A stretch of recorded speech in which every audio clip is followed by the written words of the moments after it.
vida divina recibirá el sello de Dios. Por consiguiente, no guardar el día de reposo significa recibir la marca de la bestia, y también el perder la vida eterna. Hoy la visión es igualmente severa.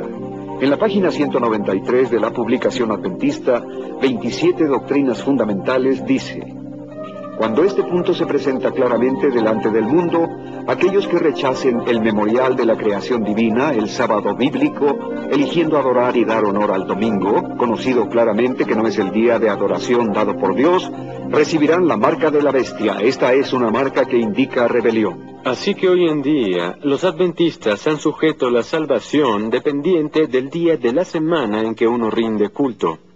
Varias escrituras del Nuevo Testamento identifican claramente el sello de Dios como una obra del Espíritu Santo, no de guardar el día de reposo. Por ejemplo, en Efesios 4:30 dice simplemente: y no aflijan al Espíritu Santo de Dios, con el cual fueron sellados para el día de la redención. La señora White no tiene ninguna base en lo absoluto para identificar el sello de Dios con el guardar el día de reposo. Los seguidores de Cristo se reunieron en el día del Señor, el día de la resurrección, para su adoración y para compartir el pan, no en el día de reposo de los judíos. Los adventistas se desvían aún más en su doctrina de salvación al afirmar que Satanás, en última instancia, es el portador del pecado. Enseñan que él se lleva los pecados del mundo. Así como al quitar los pecados del santuario, el sacerdote los confesaba sobre la cabeza del macho cabrío emisario, así también Cristo colocará todos estos pecados sobre Satanás, autor e instigador del pecado. Qué diferente es esto del mensaje tan claro de la Biblia que dice que Jesús llevó él mismo nuestros pecados en su cuerpo sobre el madero.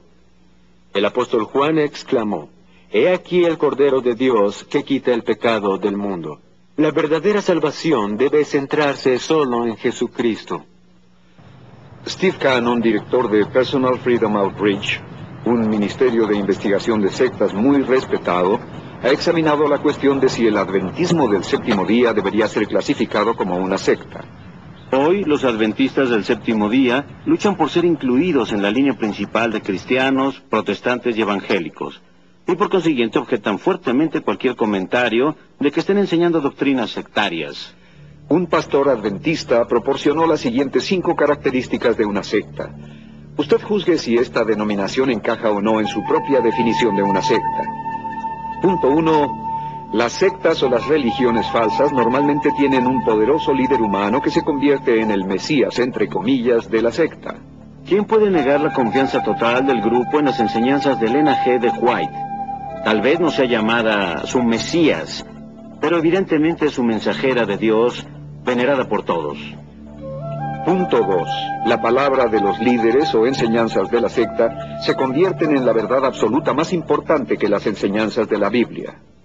Ningún adventista se atrevería a negar que los comentarios de Elena G. de White sobre cierta porción de la Biblia determinan la aceptación o rechazo del grupo de la interpretación histórica de esas escrituras.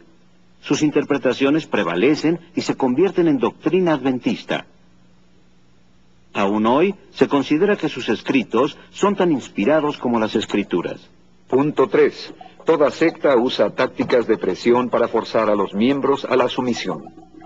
Elena White sabía presionar a las personas para someterlas. Primero, decía recibir una reprensión de Dios para la persona que declaraba públicamente en su testimonio. En general, la persona se sometía bajo la presión. He pronunciado amonestaciones porque el Señor me ha dado palabras de reprobación para la iglesia. Las tácticas tal vez ya no sean tan escandalosas, pero hoy en día sus seguidores siguen sujetos a tácticas de presión para conformarse al grupo. El amor, la aceptación y la fraternidad muy a menudo son retirados de las personas que dudan de las enseñanzas oficiales de la iglesia.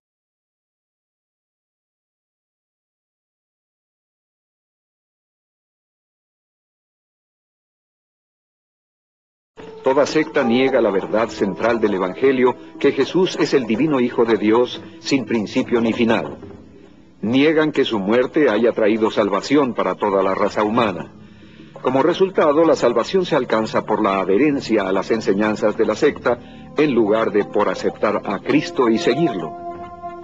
Señalaríamos que el grupo originalmente negó la divinidad de Jesucristo.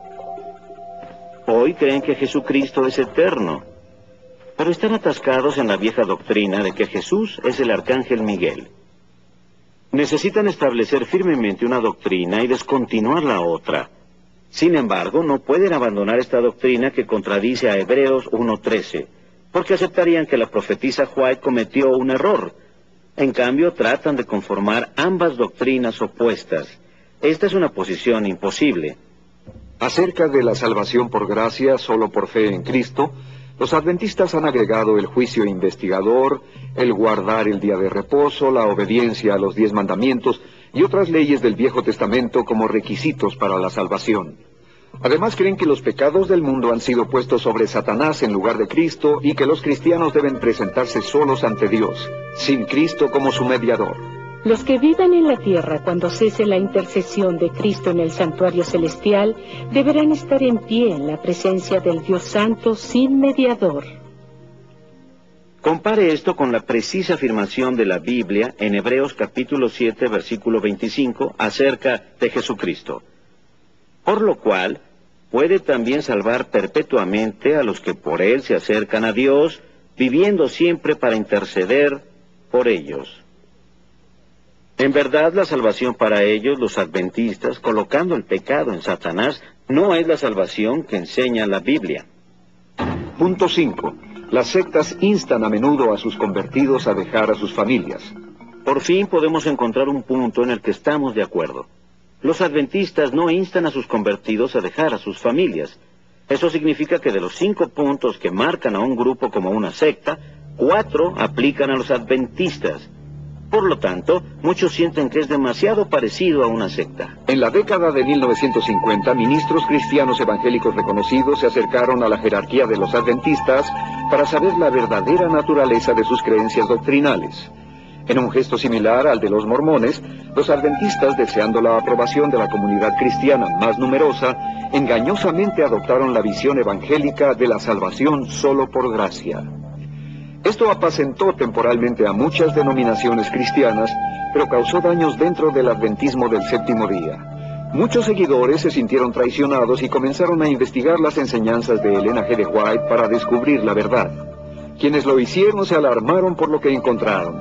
Lo que empezó para muchos como una búsqueda para validar el adventismo, se convirtió en cambio en un descubrimiento pavoroso de los plagios, falsas profecías y enseñanzas heréticas de Elena G. de White.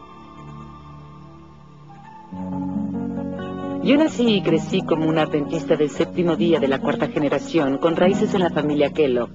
Fui educada en la primaria adventista. Me bauticé siendo muy joven y me comprometí con lo que creía que era la única iglesia verdadera. El cambio vino cuando fui invitada por varias personas a ir a una iglesia cuyo pastor había sido adventista en el pasado. Y accedí a conversar con él. No creí que tuviera nada que enseñarme, pero lo hizo y comprendí que la iglesia adventista me estaba engañando. Don y yo somos adventistas de la 3ª generación. Fuimos educados en preparatorias y universidades adventistas. Después fuimos miembros de la facultad en la Universidad de Pacific Union.